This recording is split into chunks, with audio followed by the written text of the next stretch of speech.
Namaste. Welcome to Annie's Kitchen and you're watching Annie's Kitchen with Annie. എന്നാ വിശേഷം പറയാനല്ല, Easter ഒക്കെ അടുക്കുന്നു. നമുക്കൊരു കാര്യം ചെയ്താലോ, ഒരു സ്പെഷ്യൽ റെസിപ്പി തന്നെ ചെയ്യാം.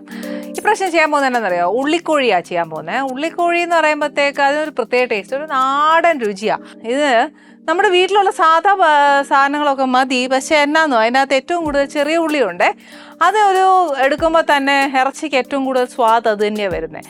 എന്നതാണേലും വർത്താനം പറഞ്ഞ് റെസിപ്പിയുടെ സമയവും പോകും. ഇതിന് കുറച്ച് സമയം എടുക്കും വേവാനൊക്കെ ആയിട്ട്. അപ്പോൾ ഫസ്റ്റ് നമുക്ക് അതിൻ്റെ ഇൻഗ്രീഡിയൻസ് എന്നൊക്കെയാണ് വേണ്ടതെന്ന് നോക്കാം.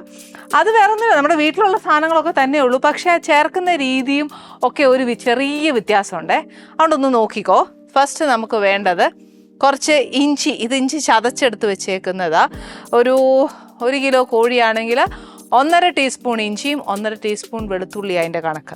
അതേപോലെ കുറച്ച് വെളുത്തുള്ളി ചതച്ചത് എടുത്തു വെച്ചിട്ടുണ്ട്. പിന്നെ വേണ്ടിയത് ഇത് കുറച്ച് പച്ചമുളക്, എരിവ് അനുസരിച്ച് നമുക്ക് എടുക്കാം. ഇതൊരു 4 എണ്ണം ചതച്ച് വെച്ചിട്ടുണ്ട്. ഇത് കുറച്ച് ചെറിയ ഉള്ളി. ഈ ചെറിയ ഉള്ളി എത്രയാണെന്നറിയോ?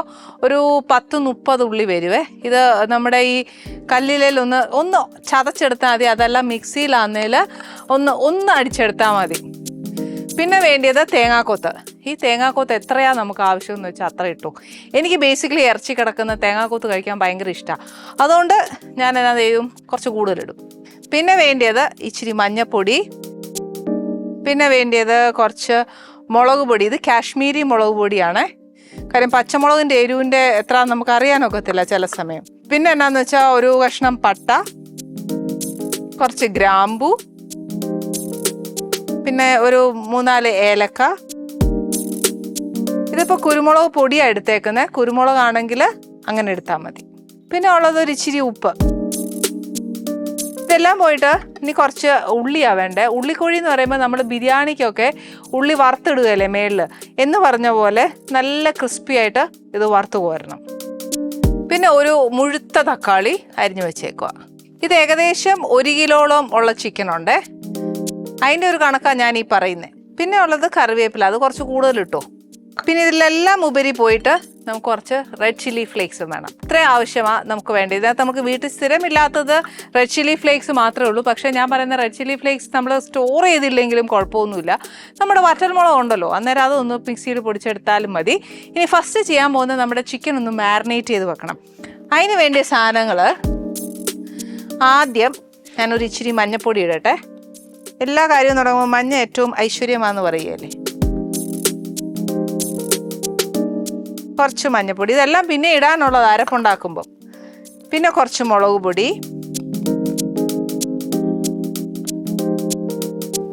അതിൻ്റെ കൂടെ ഒരു 1.5 ടീസ്പൂൺ ഇഞ്ചി, ബാക്കി വേണം. അതേപോലെ 1.5 ടീസ്പൂൺ വെളുത്തുള്ളി, പച്ചമുളക്. ഇത് ചെറിയ ഉള്ളിയാണേ. ഇതൊരു 10-30 ചെറിയ ഉള്ളിയുണ്ട്.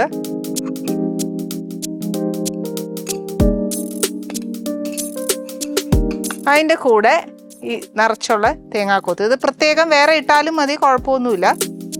പിന്നെ ഉള്ളത് കുറച്ച് ഉപ്പ്.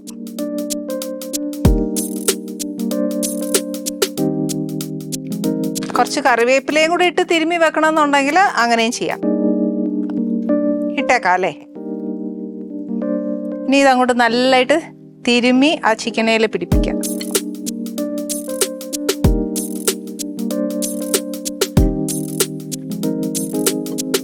ഇതിനകത്ത് കുറച്ച് വെളിച്ചെണ്ണയും കൂടെ നമ്മളൊന്ന് ചേർത്താലോ.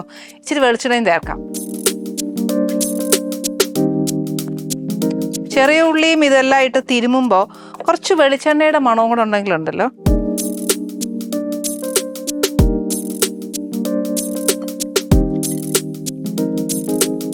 ഇനി ഇത് ഇവിടെ ഇങ്ങനെ ഇരിക്കട്ടെ. കൈ കഴുകിയിട്ട് അടുത്തത്.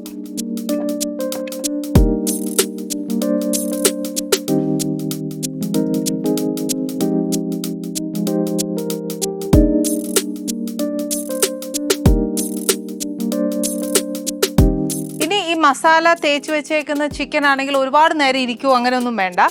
നമുക്ക് ഒരടുപ്പ്, എന്താ പറയുക, 2 അടുപ്പുണ്ട്. അപ്പോൾ അതിനകത്ത് നമുക്ക് വേഗം ആക്കാവുന്നതേ ഉള്ളൂ. ഈ സൈഡിൽ ഞാൻ ആ ചിക്കൻ ഒന്ന് വേവിച്ചെടുക്കാൻ പോവാ. അതിനായിട്ട് ഒരു പാൻ വെച്ചേച്ച് ഇതിനകത്തൊരു ഇച്ചിരി എണ്ണ ഒഴിക്കാം കേട്ടോ.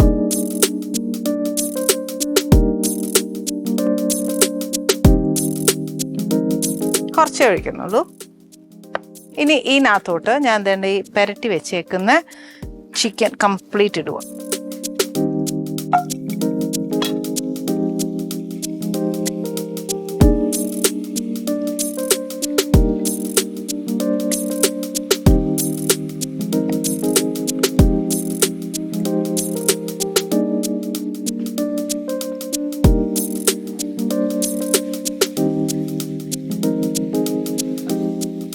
ഓക്കെ, ഇനി ഈ ചിക്കൻ ഇവിടെ ഇരുന്ന് വേവട്ടെ. അറ്റ് ദ സെയിം ടൈം നമുക്ക് ഇപ്പുറത്ത് എന്നാ ചെയ്യുന്ന വെച്ചാൽ അടുപ്പ് കത്തിച്ചേച്ച് നമ്മുടെ ഉള്ളിക്കോഴിയല്ലേ, അപ്പൊ ഇതിനകത്ത് കുറച്ച് ചെറിയ ഉള്ളി ഇട്ടു. ഇനി എന്നാ ചെയ്യണമെന്ന് വെച്ചാൽ ഇവിടെ ഇരിക്കുന്ന സവാള കംപ്ലീറ്റ് ബിരിയാണി പോലെ, ബിരിയാണിക്ക് നമ്മൾ മേളിലിടുകയല്ലേ എന്ന് പറഞ്ഞ പോലെ ഒന്ന് വറുത്ത് കോരണം. അന്നേച്ച് വേണം ബാക്കി ചെയ്യാൻ.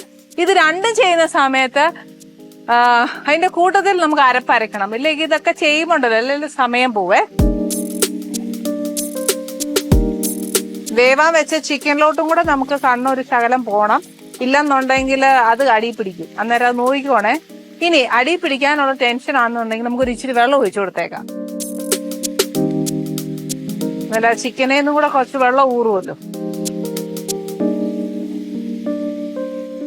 ഇനിയിപ്പോ ഉള്ളി വറുക്കാൻ തൽക്കാലം നമുക്ക് ഈ അടപ്പാത്രം വേണ്ട. അന്നേരം ഞാൻ ഇതിലോട്ട് അടച്ചു വെച്ചിട്ട് നമ്മുടെ ചിക്കൻ ഒന്ന് വേവട്ടെ.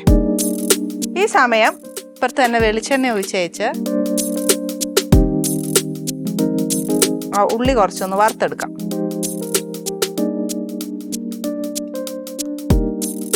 ഉള്ളി മൂക്കാൻ നമ്മൾ എണ്ണ ഒഴിച്ചു. എണ്ണ നല്ലോണം മൂത്ത് കഴിഞ്ഞാലേ ചൂടായാലേ ഉള്ളി പെട്ടെന്നാവത്തുള്ളൂ. അപ്പൊ ആ സമയം കൊണ്ട് നമുക്കിവിടെ അരപ്പാക്കി എടുക്കണം. അതെന്നൊക്കെ വേണ്ടിയെന്നറിയാവോ?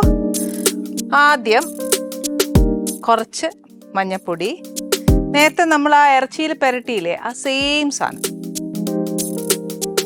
അതുകൊണ്ട് 2.5 ടീസ്പൂൺ ടു ഇപ്പോൾ 1 കിലോ ആണെങ്കിൽ ഞാൻ ഇടുന്ന ടീസ്പൂൺ കണക്കിന് 4. അപ്പോൾ 50-50 ബേസിസ് ഇട്ടോളൂ.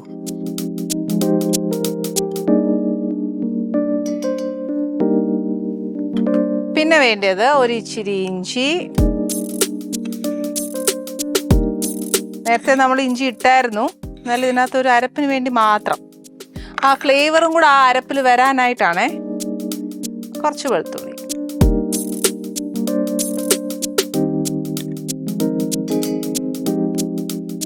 ഇനി നമ്മുടെ സ്പൈസസ്, അതായത് പട്ട ഒരു കഷ്ണം, ഗ്രാമ്പു ഒരു 3-4 ഏലക്ക 2-3, അതിൻ്റെ കൂടെ കുറച്ച് കുരുമുളക് പൊടി, അതും 1 ടീസ്പൂൺ. ഇത് നല്ലതായിട്ടൊന്ന് അരച്ചെടുക്കണം.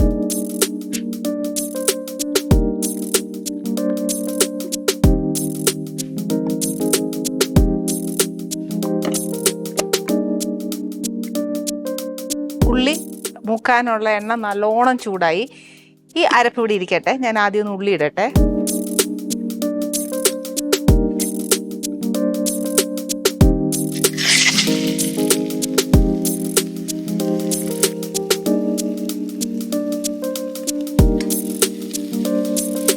ഇവിടെ ഇരുന്ന് മൂക്കുന്ന സമയം അരപ്പരക്കും.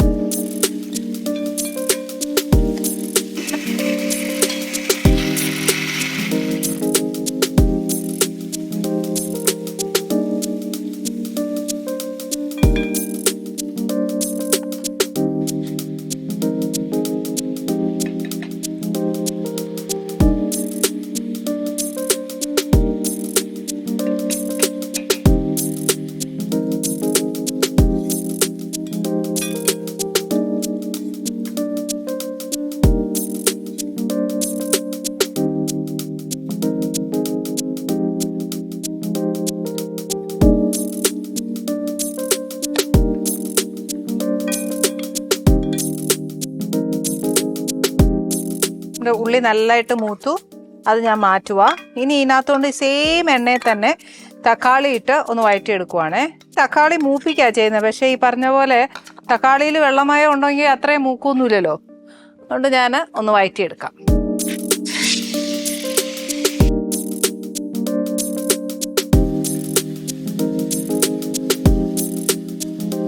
ഈ തക്കാളി മൂക്കുന്ന സമയം ഉണ്ടല്ലോ, നമ്മൾ നേരത്തെ അരച്ചു വെച്ച അരപ്പില്ലേ, അതായത് മഞ്ഞപ്പൊടി, ഇഞ്ചി, വെളുത്തുള്ളി എല്ലാം അരച്ചു വെച്ചില്ലേ, ആ അരപ്പ് ഞാൻ ഇതിനകത്തോട്ടിട്ട് അതും ഒന്ന് മൂപ്പിക്കണം.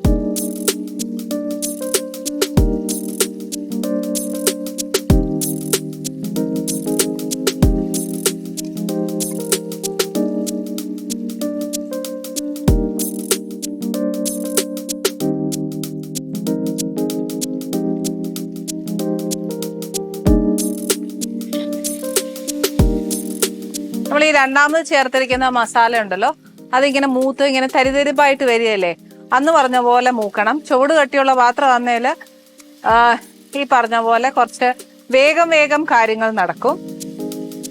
കണ്ടോ, അതേണ്ടേ നോക്കി എണ്ണ തെളിയുകയും ചെയ്യും, പെട്ടെന്ന് ആ ഒരു വാട്ടർ കണ്ടന്റ് അതിനകത്ത് നിന്ന് പോവുകയും ചെയ്യുവേ. നമ്മൾ ഇറച്ചിയിൽ മാത്രമേ ഉപ്പിട്ടുള്ളൂ, ഇതിനകത്തൊന്നും ഉപ്പിട്ടിട്ടില്ല. ഇനി എന്നാ ചെയ്യാൻ പോകുന്നതെന്ന് വെച്ചാൽ അതേണ്ട ആ ബാക്കി അരപ്പിന്റെ വെള്ളവും കൂടി ഇതിനകത്തോട്ട് അങ്ങ് ഒഴിക്കുക. നമ്മൾ ഇറച്ചിയിലൊന്നും അധികം ഇട്ടിട്ടില്ല, ഒന്നും മഞ്ഞപ്പൊടി, മുളക് പൊടി, ഇഞ്ചി, വെളുത്തുള്ളി അതൊക്കെ ആയിട്ടിരിക്കുന്നത്. മെയിൻ അരപ്പെന്ന് പറയുന്ന ഇതാ. ഇറച്ചിക്കകത്ത് ഉപ്പ് ഇട്ടിട്ടുണ്ട്, അതുകൊണ്ട് ഇനി അരപ്പിനകത്തൂടെ ഇട്ടിട്ട് കൂട്ടുന്നില്ല. പക്ഷെ എന്നാലും അരപ്പെല്ലാം പിടിച്ചു കഴിഞ്ഞാൽ ഒന്ന് നോക്കണം. ഓക്കെ, നമ്മുടെ എണ്ണയെല്ലാം തെളിഞ്ഞു. ഇനി തീ അങ്ങോട്ട് കുറച്ച് വെച്ചേച്ച് അതേണ്ട ഈ വേവാൻ വെച്ചിരിക്കുന്ന ചിക്കൻ ഉണ്ടല്ലോ, ഞാൻ വേണ്ട ഈ അരപ്പിലോട്ട് അങ്ങോട്ട് ചേർക്കാൻ പോവാ. ഇതിപ്പോ അര വേവാ വന്നിരിക്കുന്നത്. ഇതിനിപ്പോ ഫുള്ള് ബാക്കി മസാലയിൽ കിടന്ന് ഒന്ന് വേവണം.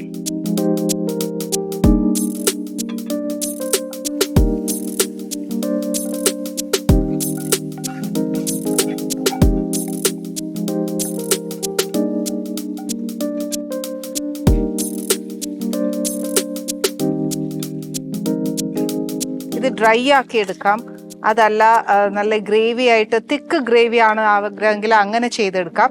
ഇതെല്ലാം നമ്മുടെ ഇഷ്ടമാട്ടോ. ഞാൻ എന്തായാലും ഒരു പെരണ്ട ഗ്രേവിയാണ് ചെയ്യുന്നത്. ഡ്രൈ ആക്കണമെങ്കിൽ അങ്ങനെ ചെയ്യാം. കുറച്ച് കറിവേപ്പില വേണം. നേരത്തെ വറുത്ത് വെച്ചിരിക്കുന്ന ഉള്ളിയില്ലേ, ഒന്നെങ്കിൽ കയ്യിൽ അങ്ങ് തിരുമ്മിയിടാം, അല്ലെങ്കിൽ ചുമ്മാ ഇട്ടാലും മതി. നേർപകുതി ഇടുന്നത്, നേർപകുതി നമുക്ക് ഇച്ചിരി അലങ്കരിക്കാനും വെച്ചേക്കാം.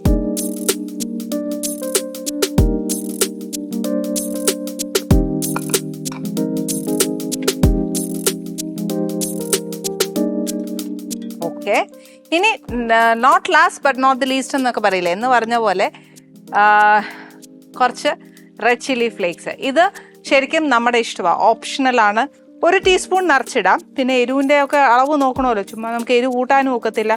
നമ്മൾ വരുന്ന ഗസ്റ്റിന് അങ്ങനെ ഒത്തിരി എരിവ് കൊടുത്തങ്ങോട്ട് നമുക്ക് ചെയ്യുന്നത് ശരിയല്ലല്ലോ. അതുകൊണ്ട് ഇപ്പം ഞാൻ 1 സ്പൂണേ ഇട്ടുള്ളൂ. ഇനി കുറച്ച് വെള്ളം അതും കൂടെ ഒഴിക്കുക. കാര്യം എന്ന് വെച്ചാൽ ഇറച്ചി വേവാനും വേണ്ടിയിട്ടുള്ള വെള്ളമൊന്നും ഇതിനകത്തില്ല.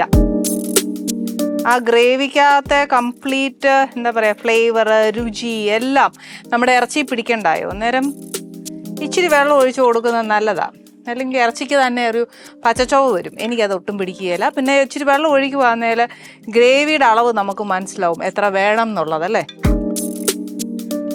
ഇത്രയും നാടൻ വിഭവവും ഇത്രയും രുചികരമായിട്ട് ഞാനിന്ന് ആനീസ് കിച്ചണിൽ റെസിപ്പി ചെയ്യാൻ കാര്യം എന്ന് വെച്ചാൽ ഗസ്റ്റിന്റെ കാര്യം ഞാൻ പറഞ്ഞില്ല. ഇന്ന് ആനീസ് കിച്ചണിൽ ആരാ വരുന്നതെന്ന് വെച്ചാൽ ദ ഡെപ്യൂട്ടി സ്പീക്കർ ചിറ്റേഴം ഗോപകുമാർ സാറാണെന്ന് വരുന്നത്. അപ്പം എന്നാന്ന് വെച്ചാൽ അദ്ദേഹം ഭയങ്കരമായിട്ട് മീനിനോട് പ്രിയം കൂടുതലാന്ന് കേട്ടറിവ്, അറിയില്ല. പക്ഷെ എന്നാലും ചോദിച്ചു മനസ്സിലാക്കാം.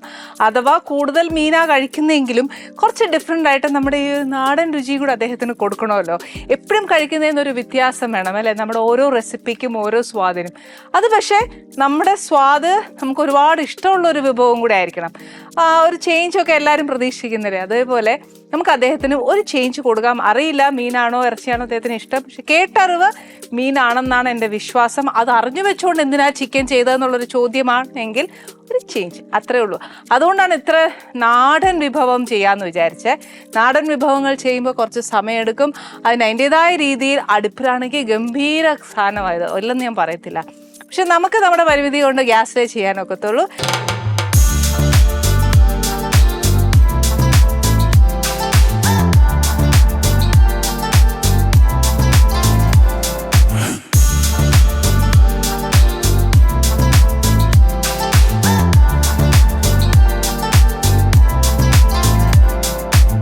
Annie's Kitchen.